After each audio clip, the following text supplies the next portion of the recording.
Jueces es un libro que nos relata la historia de Israel después de haber llegado a la tierra prometida. Gracias.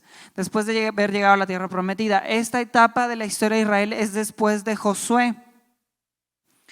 Después de que ellos están bajo el liderazgo de Josué y conquistan Jericó, conquistan otras tierras y demás. Ahora, en esta etapa de Jueces, muere Josué, se quedan sin líderes y Dios empieza a levantar, ahora sí que jueces, o algunas versiones los llaman gobernantes o guerreros, profetas, caudillos, en otra versión lo traduce como caudillos, que gobiernan a Israel o que ejercen un trabajo o un labor de liderazgo sobre Israel. Y muchos de ellos, Dios los usa, o bueno, a todos, Dios los usa para librar a Israel de sus opresores de ese tiempo. Ahora, ¿de qué opresores estamos hablando y por qué Israel seguía sufriendo presiones después de haber sido liberados de Egipto? Hay varias razones, pero una de estas razones los vemos en los primeros capítulos de la Biblia. Una razón muy importante por qué el pueblo de Israel seguía sufriendo estas opresiones bajo las naciones que los rodeaban. Vamos a leer Jueces 2.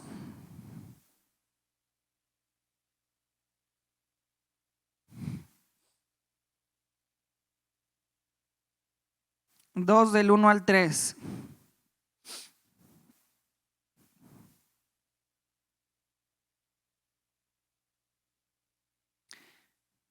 Dice, Jueces 2 del 1 al 3 dice: el ángel de Jehová subió de Gilgal a Boquim, y dijo: yo os saqué de Egipto y os introduje en la tierra de la cual había jurado a vuestros padres, diciendo: no invalidaré jamás mi pacto con vosotros, con tal que vosotros no hagáis pacto con los moradores de esta tierra, cuyos altares habéis de derribar. Mas vosotros no habéis atendido a mi voz. ¿Por qué habéis hecho esto?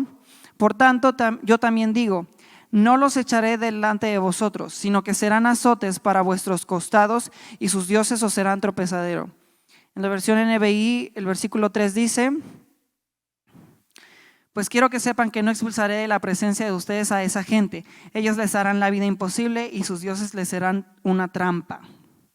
Vamos a irnos al versículo 7 también, de ese mismo capítulo. Dice: y el pueblo había servido a Jehová todo el tiempo de Josué y todo el tiempo de los ancianos que sobrevivieron a Josué, los cuales habían visto todas las grandes obras de Jehová que él había hecho por Israel.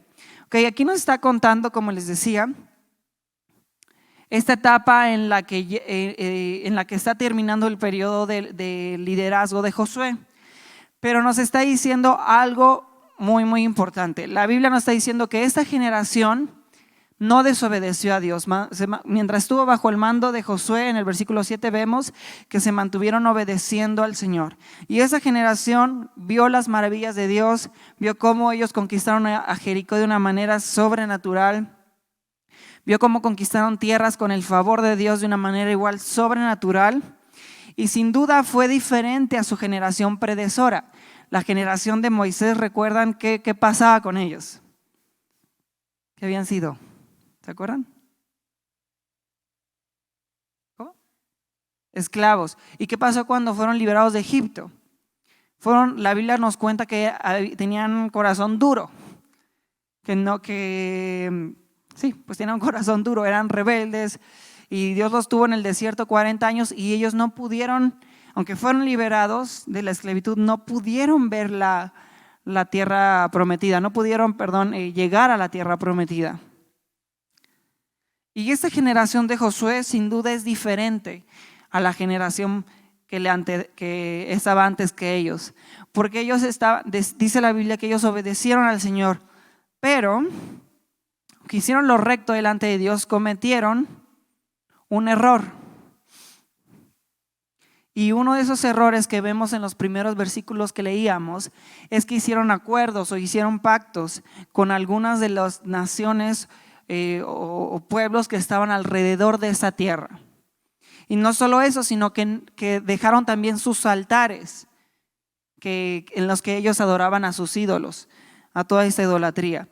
Y esto de dejar sus altares, Dios había sido muy claro que cuando ellos llegaran a la tierra prometida tenían que destruir todo y destruir sus altares porque podían ser influencia para que ellos adoraran a otros dioses. Dios había sido muy claro con todo esto. La idolatría que veíamos en esas tribus era una idolatría pues muy fuerte, con mucho ocultismo, rituales en los que incluso los rituales involucraban a veces hasta sacrificar a sus propios hijos, en pasarlos por fuego. Ahora, la Biblia nos cuenta que aunque esta generación cometió este error de dejar estos altares, dejar estos acuerdos y estos pactos, donde esas naciones con las que hicieron acuerdos se convertían en tributarios para ellos, las consecuencias de este error la pagaron sus hijos. Y vamos a leer qué es lo que sucede. Vamos al versículo 10, del 10 al 14.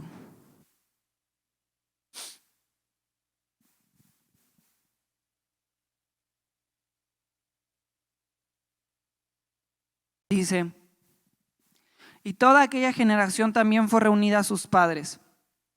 Y se levantó después de ellos otra generación que no conocía a Jehová, ni la obra que él había hecho por Israel. ¿Pueden leer ustedes el 11, por favor?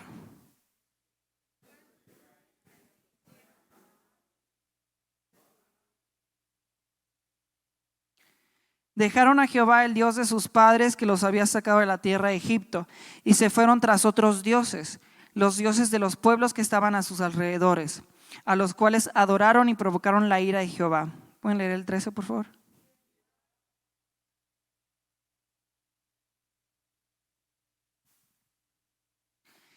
Dice el 14: y se encendió contra Israel el furor de Jehová, el cual los entregó en manos de robadores que los despojaron y los vendió en mano de sus enemigos de alrededor, y no pudieron ya hacer frente a sus enemigos. ¿Y qué pasa con esta generación? La Biblia nos cuenta que es una generación que no conoce a Dios como la anterior, que no conocía al Dios de sus padres. Y luego nos cuenta que adoraron a los dioses de las naciones y de los pueblos que los rodeaban. Solo leímos en el versículo 12.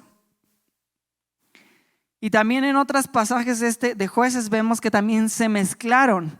Es decir, empezaron a se empezaron a casar con las hijas o las mujeres de estas otras naciones. Y también eso provocó que ellos dejaran a Dios y se fueran hacia la idolatría. Ahora, no sé si ustedes recuerdan que Dios le prometió a Abraham que el pueblo de Israel iba a ser una luz a las naciones. ¿Se acuerdan? Que el pueblo de Israel iba a ser una luz para el mundo. Y de alguna forma Dios quería que esto iniciara desde el pueblo, desde estos momentos de Israel.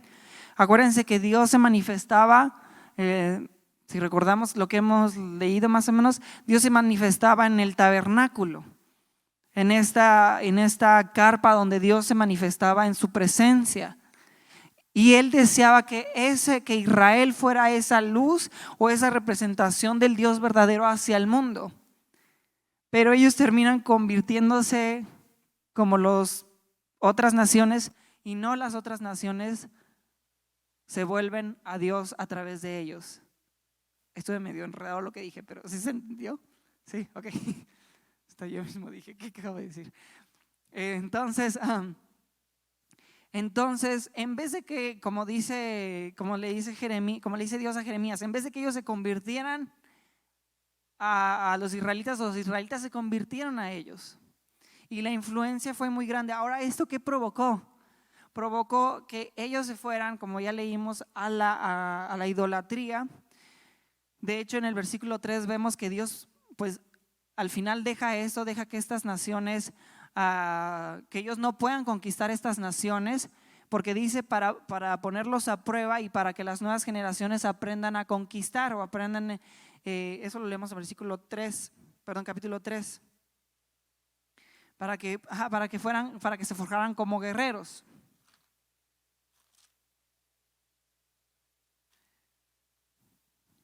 Pero pues vemos que lo que provoca es que ellos sean oprimidos por ellos.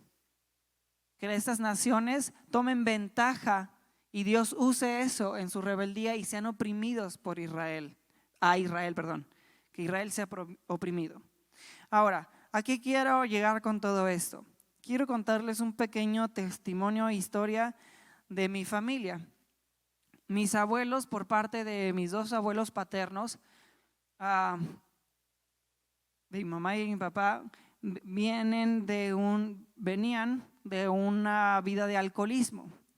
Mi abuelo paterno y mi abuela materna, ambos estaban involucrados en las adicciones, más mi abuelo paterno. Y pues mi abuela paterna, al ver a mi abuelo así, pues ella también le dio rienda al cigarro, al alcohol. De parte de mi mamá, igual mi abuelo materno vivía una vida de alcoholismo muy, muy fuerte que ya lo tenían en el escuadrón de la muerte, así le llaman, creo, ¿verdad? Y de parte de ambas familias venían de una situación de alcoholismo. Ahora mi papá y mi mamá llegan a Cristo, mi abuelita paterna se convierte y empieza a haber un cambio ahí. Después mi mamá se convierte, de alguna forma confronta a mi abuelo, a su papá, y mi abuelo también tiene un encuentro con Dios y deja de tomar alcohol. Creo que van, lo que llevan ustedes de casados, ¿verdad? 30, casi 30 años sin probar alcohol, mi abuelo materno. Y ese es un testimonio muy grande. Y mis papás tomaron la decisión, por lo que ellos vieron en sus familias y por lo que Dios hizo, de cortar esta adicción al alcohol o esta atadura al alcohol. Decidieron que en sus vidas no iba a entrar alcohol, nada de alcohol en la vida de mis papás, ni en mi casa, nada, ni siquiera una sidra con 1% de alcohol. Nada deja mi papá que entre el alcohol a nuestra familia, porque ellos vieron lo que provocó el alcohol en sus casas cuando ellos eran jóvenes. Ahora les voy a contar un poquito acerca de mí. Hubo un tiempo en el que yo no estaba bien en mi relación con Dios y empecé a probar el alcohol. Empecé a salir a algunas fiestas y demás. Gracias a Dios nunca llegué borracho y nunca hice feo, pero sí empecé a consumir alcohol. Ahora hubo un momento en el que yo me di cuenta de lo que estaba pasando y yo me di cuenta que me estaba gustando. Y fíjense, yo ni siquiera estaba bien en mi relación con Dios, pero yo creo que fue el Espíritu Santo, porque yo empecé a reflexionar y yo dije, ¿qué estoy haciendo? Mis papás tanto que sufrieron, porque yo me acordaba cómo mis papás me contaban cómo habían sufrido con sus padres alcohólicos, la violencia, los gritos, las peleas, todo pues lo feo de alguien, de una historia de alcoholismo. Y yo me acuerdo que ni siquiera estando bien con Dios, yo empecé a reflexionar y yo dije, ¿qué estoy haciendo? Esto me está gustando y mis papás tanto que sacrificaron, tanto que costó cortar con esto y yo estoy volviendo a lo que les causó tanto daño. Estoy de alguna forma pues abriéndole algo, la puerta a algo que estuvo destruyendo la vida de mis papás.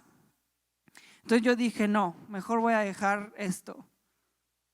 Y aunque no estaba bien en mi relación con Dios y por un tiempo todavía no seguí bien en mi relación con Dios, yo creo que el Espíritu Santo ahí me hizo reaccionar acerca de lo que se había cortado y que ya no era parte de mi linaje y que yo no tenía que provocarlo otra vez. Ahora, ¿qué quiero decir con esto? ¿O qué quiero llegar como ir concluyendo de alguna forma?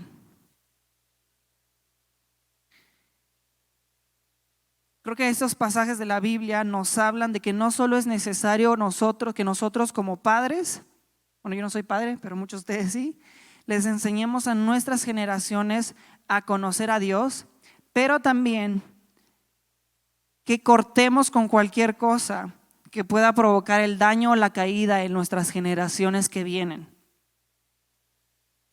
Eso nos enseña la Biblia.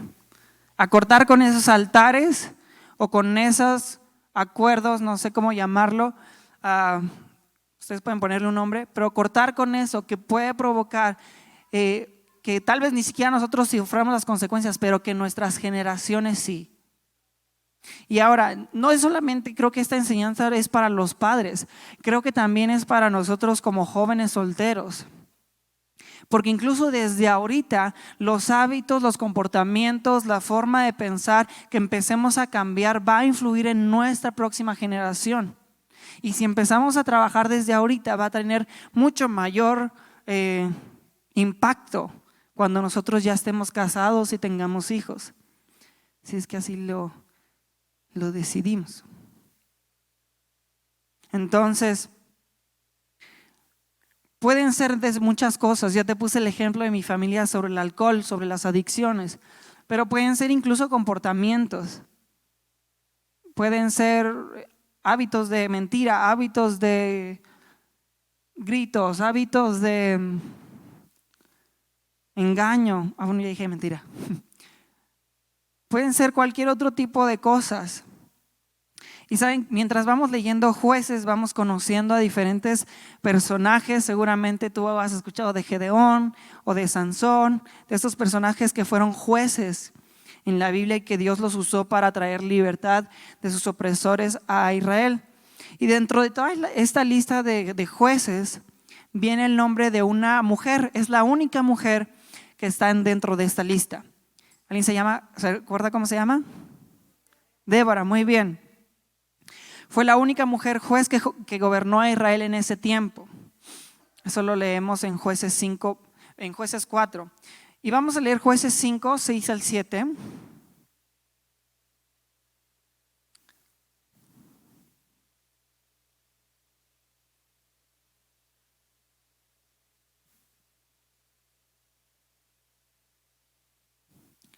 Jueces 5, 6 al 7 dice: los montes temblaron delante de Jehová, aquel Sinaí delante de Jehová, Dios de Israel.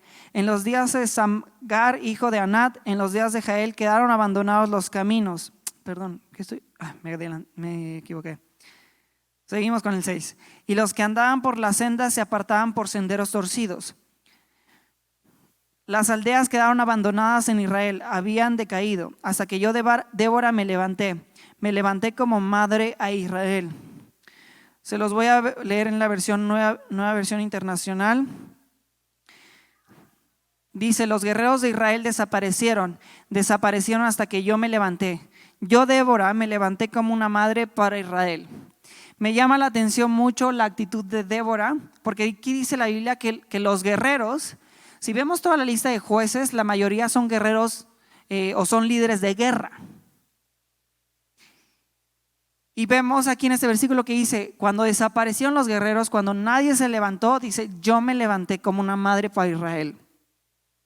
Y la Biblia nos cuenta que cuando nadie lo quiso hacer, Débora dijo: aquí estoy yo, y Dios la usó. Y vemos en sus características que ella fue valiente, que ella tenía una fe increíble con Dios, fungió como una gran líder para Israel, que Dios la ungió para este tiempo. Y nos da esta enseñanza de ser valientes. Débora nos da esa enseñanza de ser valientes. Y creo que muchas veces para que tú y yo derribemos altares o cortemos con cosas que necesitamos cortar para no afectar y no traer de alguna forma perjuicio a nuestras generaciones o maldición, necesitamos ser valientes. ¿Saben? Cuando mi mamá se iba a casar, mi abuelo materno estaba, pues no había llegado a casa, no lo encontraban, estaba pues en el escuadrón de la muerte, en la calle tirado. Y mamá cuenta que, pues ya saben cómo es mi mamá, algunos de ustedes la conocen, que tiene un carácter fuerte y Dios la usa con ese carácter para confrontar injusticias y para confrontar también cuando es necesario. Y con ese carácter fue a ver a mi abuelo materno y le dijo: si tú vas a estar así en mi boda, no quiero que vayas, no quiero que me lleves ante el altar. Y ese momento lo hizo le cayó a mi abuelo materno, se fue a su rancho tuvo un encuentro con Dios ahí increíble, Dios lo liberó del alcoholismo, pero a mí me impacta la valentía que mi mamá tiene esa característica, que ella es valiente para cortar de tajón. Y eso a mí me habla acerca de que muchas veces, no todo el tiempo, sintamos cortar con algo, sintamos derribar altares, necesitamos dar pasos valientes. Probablemente el pueblo de Israel sabía que si cortaba de tajón iba a perder el tributo que ellos recibían de estas naciones con las que ellos habían hecho acuerdos. Y a veces siento que no cortamos ciertas cosas porque tenemos miedo a lo que vamos a perder si cortamos con eso. Pero yo te quiero animar a que tú ames a tu generación, a la generación que viene detrás de ti, que tú la ames. Y que si eso implica que tienes que cortar con cosas, con relaciones, con hábitos, con comportamientos, tomes esa decisión valiente de hacerlo. Por amor a tu generación, por amor a tus nietos, por amor a tus hijos, sobrinos, alumnos, si es que eres maestro o líder de alguna forma. Si es necesario que tengas que buscar ayuda, hazlo, busca ayuda. Si es necesario que tengas que, que confrontar de tú mismo, tú misma, hazlo. Y para terminar me gustaría que oráramos, pero que en esta oración que hagamos tengamos una actitud de rendición. Amén. Una actitud de rendición y una actitud abierta a lo que el Espíritu Santo nos quiera hablar. Y si en algún momento Dios te pone algo en tu mente que dices, esto, voy a ponerme mi nombre, esto, Toño, tú tienes que cortarlo, que en esa misma actitud de rendición seamos obedientes. Amén. Si, como les digo, son tal vez hábitos, tal vez son ciclos de comportamiento, ciclos de alguna adicción, ciclos de algún pecado. Si son tal vez mentalidades, muchas veces para el cambio, muchas veces creo que siempre, para el cambio de hábitos o de ciclos, empieza con nuestra mente, con nuestros pensamientos. Y si tengo que empezar a cambiar pensamientos, si tengo que dejar que su palabra renueve mi pensamiento, deja que el Espíritu Santo entonces renueve tu mente, renueve tu mentalidad. La Biblia dice, no se conformen a este siglo, no se conformen a esta mentalidad. ¿Qué piensa el mundo? El mundo tiene una mentalidad de muchas formas, de tanta inmoralidad, de que el que me la hace me la paga. Pero Dios quiere, por el bien tuyo y por el bien de nuestras generaciones, que empecemos desde ahora a tomar decisiones para bendición de ellas. Entonces, no esperes a que tengas un hijo para que después veas cómo le afectó tu mala decisión. Empieza desde ahora. Amén. Y digo, Dios tiene el poder para redimir y traer redención y salvación. En cualquier mala decisión que tal vez tú sientes que cometiste y que trajo consecuencia a tu generación, creo que Dios puede traer redención. Amén. Entonces, vamos a hacer esa oración, ¿les parece? Donde le digamos, Dios, aquí estamos, y con esa actitud de rendición decirle, Dios, si hay algo que tengo que cambiar, si hay algo que tengo que cortar, si hay algo que tengo que dejar que tú tomes el trono, por amor a ti, por amor a mi generación, lo voy a hacer. Amén. Vamos a tomar un tiempo para orar. Nada más no se me duerman. Señor Jesús, gracias. Gracias porque sabemos que tú estás aquí. Gracias por la libertad que ya has traído a nuestras vidas. Gracias por las victorias y conquistas que ya has traído a nuestras vidas, Padre. Pero Señor Jesús, si aún hay cosas que tal vez nosotros sabemos, Dios, que necesitamos cortar, que necesitamos rendirte a ti, Dios. Aquí estamos con nuestro corazón rendido. Padre, venimos con corazones rendidos. Venimos con corazones dispuestos, Dios, a que tú hables a nuestro espíritu, a que tú hables a nuestro corazón. Dios, y que motivados por amor podamos, Señor Jesús, tomar decisiones que traen beneficio y bendición a nuestras generaciones, a nuestra casa, a las generaciones de las cuales tal vez somos influencia. Así que, Padre, te pido, Señor Jesús, que Dios en este momento tú hables a nuestros corazones. Y si hay algo que sabemos que necesitamos, Señor, cambiar, lo hagamos, Padre, en el nombre de Jesús.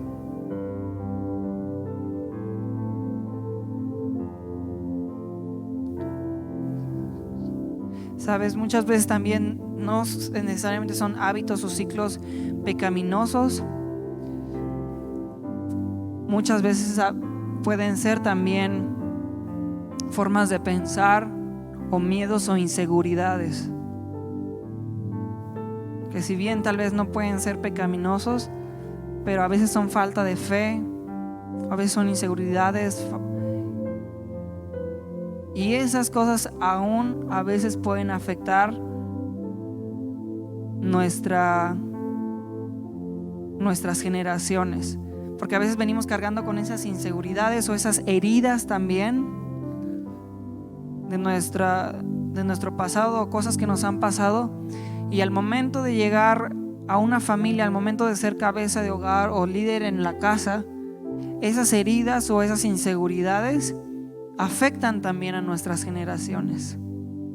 Entonces yo te quiero animar a que si tal vez tú estás sufriendo con algunas inseguridades o heridas, tú también en este momento le puedas rendir esas cosas a Dios y dejar que Él trabaje en eso. A veces heridas o inseguridades a veces no cambian de la noche a la mañana, pero a veces inician con un proceso de restauración. Entonces hoy puede ser el día en que tú le digas: Dios, no quiero cargar con estas heridas a mi casa y dejar que eso afecte a mi familia. O no quiero cargar con estos miedos, con estas inseguridades y dejar que eso afecte a mi familia. Y sabes, creo que también para muchos de los jóvenes que estamos aquí, muchos de nosotros tal vez hemos visto comportamientos en nuestras casas que decimos: yo no quiero llevar esto a mi familia, yo no quiero, cuando me case, yo no quiero llevar esto a mi casa. Y creo que hoy Dios quiere darte la gracia para que sepas que tu historia no va a ser igual que como fue en tu casa. ¿Por qué no se ponen de pie todos los jóvenes que están solteros?